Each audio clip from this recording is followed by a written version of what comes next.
ကြ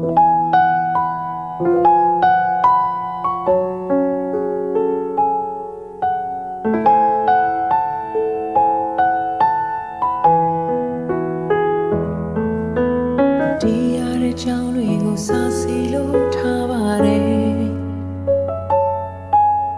ဒုနေအောင်မတွေ့ဖြစ်တာကြပြီပေါ့ချစ်သူရဲ့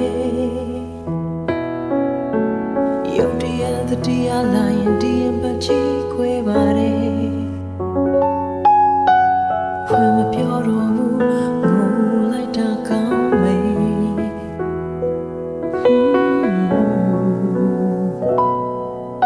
အစွန်တလည်းခွဲတာဟာတကယ်တော့ခါပါတယ်